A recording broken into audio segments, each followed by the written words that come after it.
Du 9 au 18 août, le photographe Marc Déotte exposait de nouveau ses photos à la galerie Regards de Molietz. Entre thèmes, tailles et papiers différents, l'artiste avait résumé des années de travail en quelques clichés. Je fais depuis 50 ans de la photographie avec film, où il n'y a absolument pas question ni de Photoshop, ni de recadrage, de quoi que ce soit. J'ai amené pour la première fois des papiers coton pour représenter des photographies de paysages. Donc ce sont des papiers qui sont donc coton, extra mat, et qui donnent vraiment une impression de peinture. Et puis ensuite, j'amène toujours un format intermédiaire qui sont les photographies 40-60 fixées sur PVC. Donc ces photos ont été amenées, je veux dire, sur une thématique qui s'appelle Est-ce ainsi que les hommes vivent, parce que j'ai fait beaucoup de photographies en Afrique, en Amérique du Sud, dans les Caraïbes, etc.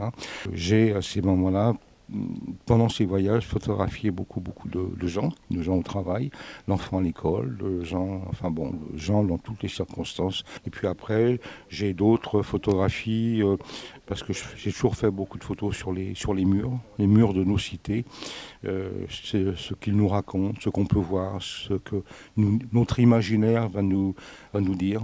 Ensuite, j'ai, pendant les confinements, réuni les photos noir et blanc que j'avais fait depuis un demi-siècle. Ces photos noir et blanc retracent un peu tout mon parcours photographique depuis toutes ces dizaines d'années. Le thème général s'appelle De l'humain à l'urbain. Dans un monde où la photographie numérique est partout et accessible à tous, Marc Déotte lui continue de défendre ses photographies argentiques qui requièrent technique et rigueur.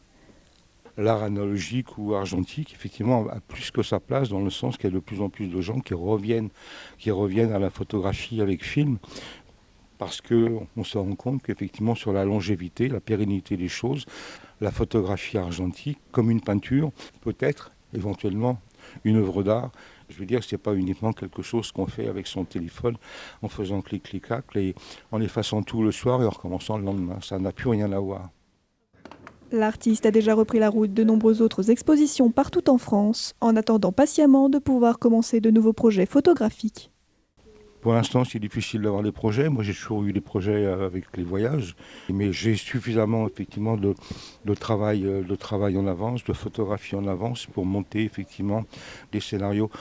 J'ai un projet avec un autre photographe qui, lui, est un photographe totalement numérique, également talentueux. Ça va s'appeler Échappée belle. Échappée belle, je veux dire, ça va être justement les photographies uniquement qui donnent place à un imaginaire débridé. Ça sera des photos de routes, de grands espaces, de grands horizons. Voilà, ça s'appellera Échappée belle, mais ça, c'est pas pour avant l'année prochaine, 2022.